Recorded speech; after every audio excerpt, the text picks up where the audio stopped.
Welcome to Nasdaq Trade Talks. I'm Jill Malandrino, global markets reporter at Nasdaq. Viewers largely think about Nasdaq powering the capital markets and fintech spaces. Joining me to discuss new markets for Nasdaq, shipping and logistics in particular, is Hanne Johansson, head of shipping and logistics, and Ben Haaland, business development manager with Nasdaq Market Technology. And Ben, I'd like to kick it off with you. What does new markets mean to Nasdaq, and what are some examples where Nasdaq's market technology is being used?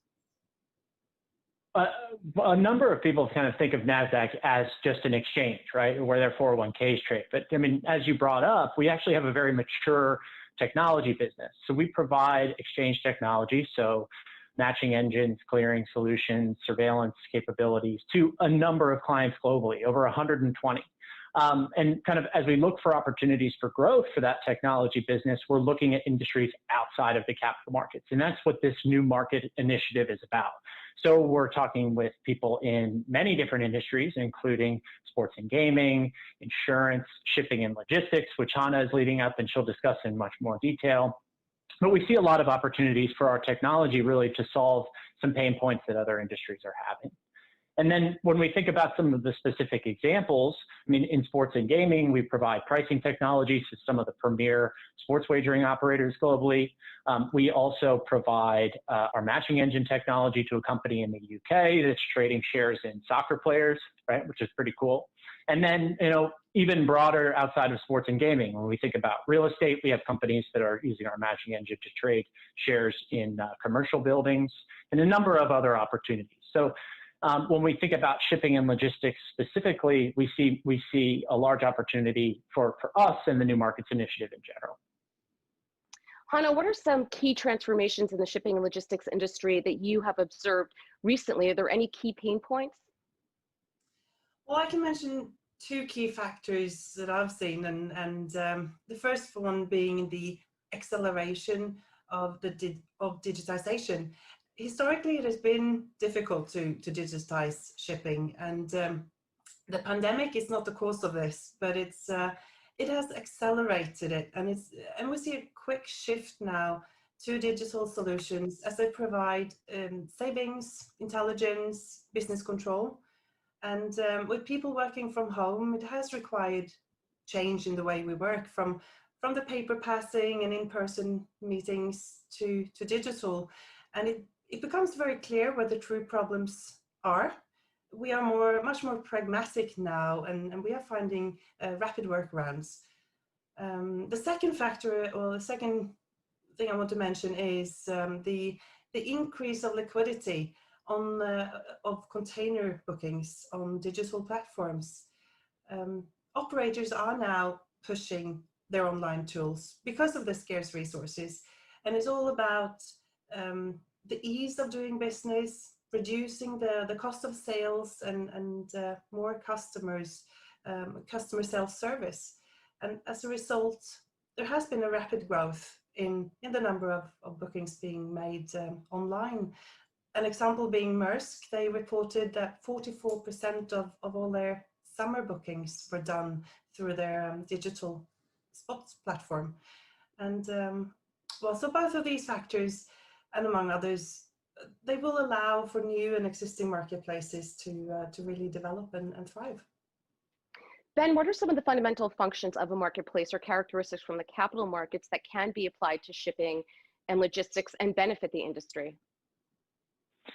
We think about the marketplace functions kind of across three broad categories. So we have the market creation piece, which is, what goods or services are you trading? How are they standardized? How are they digitized, right?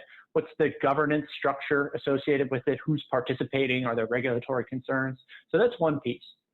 We have the price discovery piece, which is, what goods and services you want to trade, but how are people trading them, right? Are they trading them through a central limit order book? Are they trading them through auctions, or many other models that we have available that we've generated and proven in the capital markets?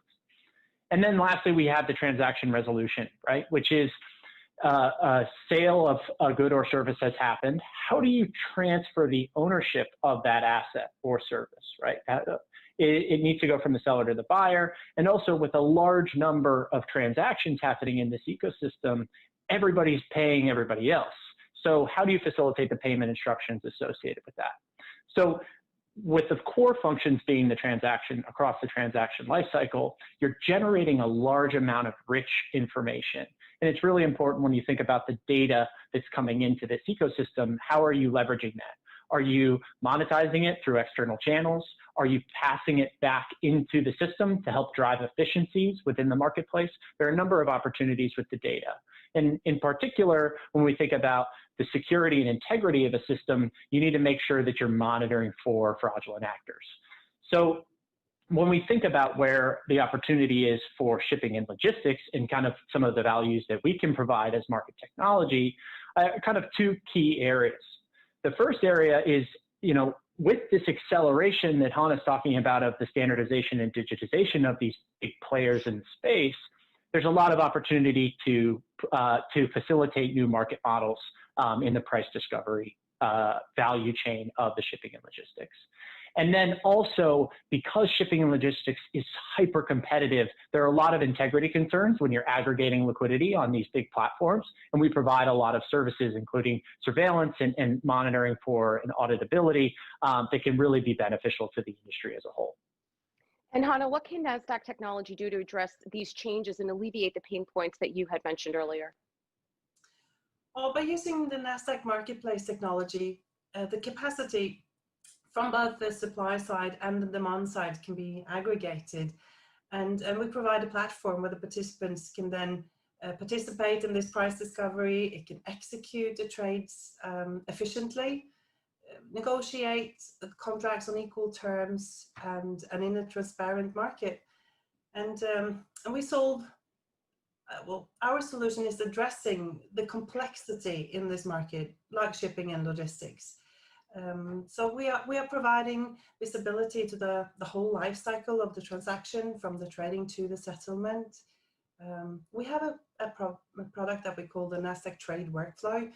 It's a solution where we can manage and track the whole trading process, from the initiation of the order through the matching and to the delivery and settlement.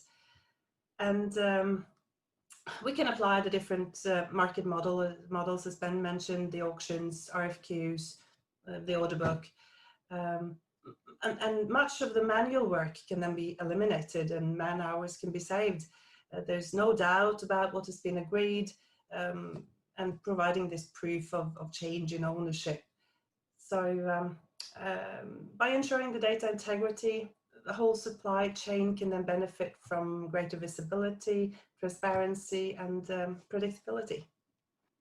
All right, Hanne and Ben, appreciate the insight. Thanks for joining us on Trade Talks, and thanks for joining me. I'm Jill Malandrino, Global Markets Reporter at Nasdaq.